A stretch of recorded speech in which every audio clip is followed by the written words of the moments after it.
اعوذ باللہ من الشیطان الرجیم بسم اللہ الرحمن الرحیم۔ اللہ کی پناہ مانگتا ہوں میں شیطان مردود کے شر سے۔ اللہ کے نام سے شروع جو نہایت مہربان ہمیشہ رحم فرمانے والا ہے۔ قل هو اللہ احد اللہ الصمد لم یلد ولم یولد ولم یکن لہ کفوا احد۔ ان جو پٹیا بیٹا ان سورہ اخلاص ہے جو ان جو پان کے ترجمو کرے جو ہے ترجمو بسم اللہ الرحمن الرحیم، اللہ کے نام سے شروع جو نہایت مہربان ہمیشہ رحم فرمانے والا ہے۔ قل هو اللہ احد، اے نبی مکرم آپ فرما دیجئے وہ اللہ ہے جو یکتا ہے، اللہ صمد، اللہ سب سے بے نیاز، سب کی پناہ، سب پر فائق ہے۔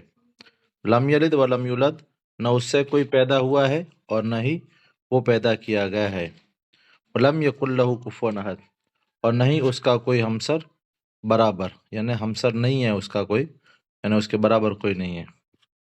اس کے علاوہ جزو جیم میں تعارف ہے۔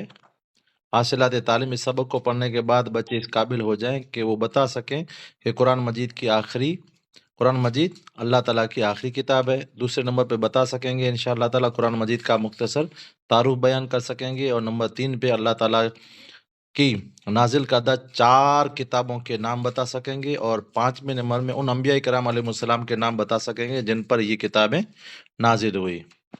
سب سے پہلے قرآن مجید اللہ تعالیٰ کی آخری کتاب ہے۔ نمبر 2 پہ یہ کتاب حضرت محمد صلی اللہ علیہ وآلہ وسلم وسلم پر نازل ہوئی۔ نمبر 3 پہ قرآن مجید عربی زبان میں ہے۔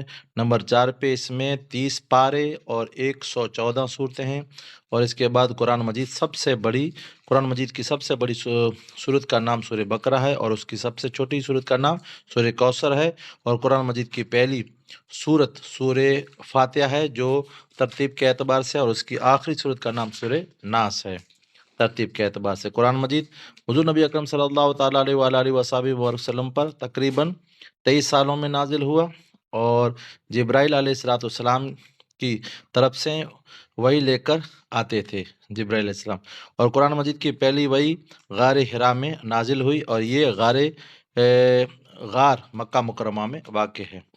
اور اس کے علاوہ انشاءاللہ تعالیٰ مختصر اور کچھ چیز بھی آپ کو بتانا ہے، وہ بھی انشاءاللہ تبارک و تعالیٰ میں آپ کو بتا دوں کہ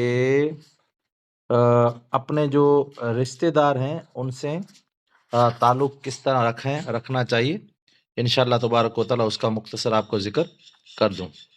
سب سے پہلے یہ جاننا چاہیے کہ ہمارے جتنے بھی رشتہ دار ہیں، تو اللہ تعالیٰ کلام مجید میں فرماتا ہے لا تعبدون، اللہ تعالیٰ کے علاوہ کسی کی عبادت نہ کرو، وہ بالوالدین احسانہ، اور ماں اور باپ کے ساتھ حسن سلوک کے ساتھ پیش آؤ۔ اور اس کے بعد اللہ تعالیٰ فرماتا ہے کہ وہ بالوالدین احسانہ، ماں باپ کے ساتھ حسن سلوک کرو، وہ ذی القربہ، اور جو آپ میں سے قریبی رشتہ دار ہیں ان کے ساتھ بھی حسن سلوک سے پیش آؤ۔ اور قریبی رشتہ داروں میں سب سے قریب کون ہے؟ شوہر کے لیے بیوی ہے، اور بیوی کے لیے شوہر ہے، یہ قریبی رشتہ دار ہیں۔ اور ان کا جو حقوق ہیں ہم نے سنا ہے، مگر جو رشتہ دار ہیں ان کے حقوق انشاءاللہ تبارک و تعالیٰ آپ کو بیان کریں گے۔ اور یہ سمجھ لو کہ صفحہ نمبر آپ کو ملے گا، سمجھ لو یہ جنتی زیور ہے، اس میں ماں باپ کے حقوقوں کے بعد رشتہ داروں کے حقوق ہیں، یہ صفحہ نمبر 95 پہ ہے، 95 پہ یہ آپ کو مل جائے گا۔ تو 95واں صفحہ نمبر جو یہ رہا دیکھو آپ، اور اس کو اچھی طرح سے یاد بھی کر لینا، اور سننا، اور اس کو اچھی طرح سے یاد بھی کرنا ہے۔ تو اس میں سے جو رشتہ داروں کے حقوق ہیں وہ علماء کرام نے بتایا ہے کہ اللہ تعالیٰ آپ کو توفیق عطا کرے، بس مختصر ہے رشتہ داروں کے حقوق۔ کیا ہے؟ اللہ تعالیٰ نے قرآن مجید میں حضور نبی اکرم صلی اللہ تعالی وسلم نے فرمایا، حدیث شریف میں بار بار رشتہ داروں کے ساتھ احسان اور اچھے برتاؤ کا حکم فرمایا ہے، لہٰذا ان لوگوں کے حقوق کو بھی ادا کرنا ہر مسلمان مرد عورت پر کیا ہے، لازم اور ضروری فرض ہے۔ خاص طور پر ان چند باتوں پر عمل کرنا ضروری ہے۔ نمبر 1، اگر اپنے عزیز و اقربا با مفلس یعنی محتاج ہوں تو کھانے کمانے کی طاقت نہ رکھتے ہوں تو اپنی طاقت پر اپنی گنجائش کے مطابق ان کی مالی مدد کرنی چاہیے، ایک۔ نمبر 2، کبھی کبھی اپنے رشتہ داروں کے یہاں آتے جاتے بھی رہنا چاہیے، ان کی خوشی و غمی میں ہمیشہ شریک رہنا چاہیے۔ نمبر 3، خبردار ہرگز رشتہ داروں سے قطع تعلق کر کے رشتہ نہ کاٹیں۔ رشتہ داری کاٹ ڈالنے کا بہت بڑا گناہ ہے۔ رسول پاک صلی اللہ علیہ وسلم نے فرمایا، لا یدخلون الجنہ قاطعہ، یعنی مطلب اس کا کیا ہے کہ اپنے رشتہ داروں سے قطع تعلق کرنے والا جنت میں داخل نہیں ہوگا۔ اگر رشتہ داروں کی طرف سے کوئی تکلیف بھی پہنچ جائے تو اس پر صبر کرنا چاہیے اور پھر بھی ان سے میل جول اور تعلق کو برقرار رکھنا چاہیے، یہ بہت بڑا ثواب ہے۔ آقا علیہ الصلوۃ والسلام کا فرمان ہے، اللہ تعالیٰ کا بھی فرمان ہے۔ حدیث شریف میں ہے کہ جو تم میں سے تعلق جوڑے تم اس سے میل ملاپ رکھو، اور جو تم پر ظلم کرے اس کے معاف کر دو، اور جو تمہارے ساتھ بدسلوکی کرے تم اس کے ساتھ نیک سلوکی کرتے رہو۔ ایک حدیث پاک میں ایک صحابی نے عرض کیا، یا رسول اللہ صلی اللہ علیہ وسلم، میں اپنے رشتہ داروں کے ساتھ بھلائی کرتا ہوں مگر وہ ہمارے ساتھ بھلائی سے پیش نہیں آتے۔ آقا علیہ الصلوۃ والسلام نے فرمایا، تم ان کے ساتھ بھلائی کرو، وہ تمہارے ساتھ بھلائی کریں، تو یہ تو ایک دوسرے کا کیا ہو گیا، عدل بدل ہو گیا۔ تم ان کے ساتھ ہمیشہ بھلائی سے پیش آنا، وہ بھلے تمہارے ساتھ برائی سے پیش آئیں، اس کا اجر ہی اللہ تعالیٰ عطا فرماتا ہے، وہ تو عدل بدل ہو جائے گا۔ اور ایک حدیث پاک میں آیا ہے کہ رشتہ داروں کے ساتھ اچھا سلوک کرنے سے آدمی اپنے اہل و عیال کا محبوب بن جاتا ہے اور اس کی مالداری بڑھ جاتی ہے اور اس کی عمر بھی دراز ہو جاتی ہے، برکت ہو جاتی ہے اس کی عمر میں۔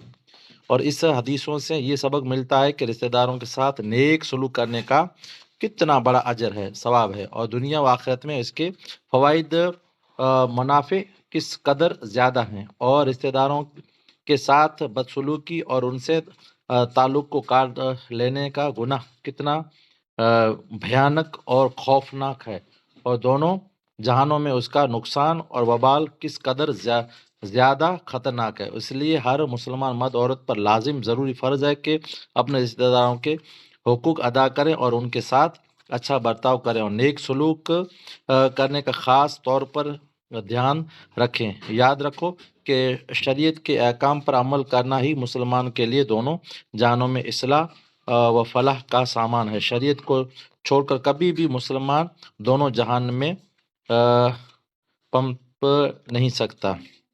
جو لوگ ذرا سی باتوں پر اپنی بہنوں، بیٹیوں اور بیٹوں اور پھوپھوں، پھوپھیوں، خالاؤں، ماماؤں، چچاؤں، بھتیجوں، بھانجوں وغیرہ سے یہ کہہ کر قطع تعلق کر لیتے ہیں کہ آج سے میرا رشتہ کچھ نہیں، تو کبھی میرا رشتہ دار نہیں، اس طرح بول دیتے ہیں، پھر سلام کلام، ملنا جلنا بند کر دیتے ہیں، یہاں تک کہ رشتہ داروں کی شادی و غمی کی تقریبات کا بائیکاٹ کر دیتے ہیں۔ حد ہو گئی کہ بعض بد نصیب اپنے قریبی رشتہ داروں کے جنازے اور کفن دفن میں بھی شریک نہیں ہوتے۔ تو ان حدیثوں کی روشنی میں تم خود بھی فیصلہ کرو کہ یہ لوگ کتنے بڑے بدبخت اور حرما نصیب اور گناہ گار ہیں۔ توبہ کرنی ضروری ہے، اللہ تعالیٰ سب کو توبہ کرنے کی توفیق عطا فرمائے۔ انشاءاللہ تبارک و تعالیٰ ایک حدیث پاک بول کے آپ انشاءاللہ تعالیٰ آگے سبق بیان کریں گے۔ آقا علیہ الصلوۃ والسلام جب رمضان مبارک کا مہینہ تھا، جمعے کا دن تھا، جیسے آج جمعے کا دن ہے، خطبہ دینے کے لیے ہمیشہ کی طرح آقا علیہ الصلوۃ والسلام ممبر پر تشریف لے گئے۔ ایک پخٹی پر قدم رکھا تو کہا، فرمایا آمین، دوسری پر بھی کہا، زینے پر کہا آمین، اور تیسرے زینے پر قدم رکھا تو فرمایا آمین۔ صحابہ کرام جب خطبہ نماز پوری ہو گئی تو عرض کیا یا رسول اللہ صلی اللہ علیہ وسلم آج آپ نے یہ کبھی نہیں فرمایا آمین آمین، آپ آج نے 3 مرتبہ آپ نے آمین کہا، کیا وجہ ہے؟ آقا علیہ الصلوۃ والسلام نے فرمایا کہ میں جب ممبر پر چل رہا تھا تو حضرت جبرائیل علیہ الصلوۃ والسلام آئے اور وہ دعا کر رہے تھے کہ اللہ جس کے پاس ان کے والدین بڑھاپے کے عالم میں ملے اور وہ خدمت نہ کر سکے وہ برباد ہو۔ میں نے کہا آمین۔ دوسری یعنی زینے پر قدم رکھا تو جبرائیل علیہ السلام نے دعا کر رہے تھے اور کہا کہ جس کو رمضان مبارک کا مہینہ ملے اور وہ اس کی عزت نہ کرے وہ برباد ہو۔ آقا علیہ السلام نے فرمایا آمین۔ تیسرے زینے پر قدم رکھا اور فرمایا کہ جس کو آپ کا نام لیا جائے یعنی محمد رسول اللہ تو وہ صلی اللہ تعالیٰ وسلم یعنی درود نہ پڑے وہ برباد ہو۔ تو میں نے کہا آمین۔ ہاں، تو پتہ چلا کہ والدین کے حقوق اور رشتہ داروں کے حقوق اور تمام انسانوں کے بھی حقوق اور جانوروں کے اور پوری مخلوق کے حق ادا کرنا چاہیے۔ یہ اللہ تعالیٰ کا فرمان ہے، حضور صلی اللہ تعالیٰ علیہ وسلم کا فرمان، یہ اللہ تعالیٰ کا فرمان ہوتا ہے۔ اللہ تعالیٰ ہم سب کو عمل کرنے کی توفیق عطا فرمائے۔ نصر من اللہ فتح قریب بشر المؤمنین برحمتک یا ارحم الراحمین۔ جی بیٹا کسی کو کوئی کچھ پوچھنا ہے؟ صاحب بنی جی بیٹا یہ میں نے ویڈیو بنا دیا ہے اور ویڈیو بنا کے میں آپ کو سینڈ کر دوں گا، بھلا ہے؟ جی جی جی بیٹا کچھ پیغام دینا ہو تو دے دو۔ جی یاد کہی جائے گی میرے سبق جی جی انشاءاللہ۔ گروپ میں پھوٹا چل رہے ہیں سبق جی جی ماشاء اللہ۔ وہ اضافتاً آج میں نے یہ تھوڑا سا بولا، سبق وہی ہے جو آیان بیٹے نے بھیجا ہے۔ ہاں بھلے روحے حماد پانچ عدنان اور دوسرے بچوں کو بھی وہ آڈیو بھیج دیں گے۔ بھلے خدا حافظ۔ انشاءاللہ فی امان اللہ۔ بھلے بھلے فی امان اللہ امان رسول۔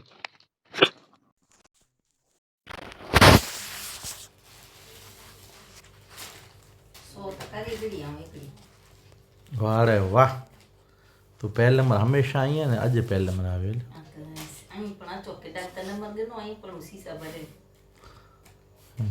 الحمد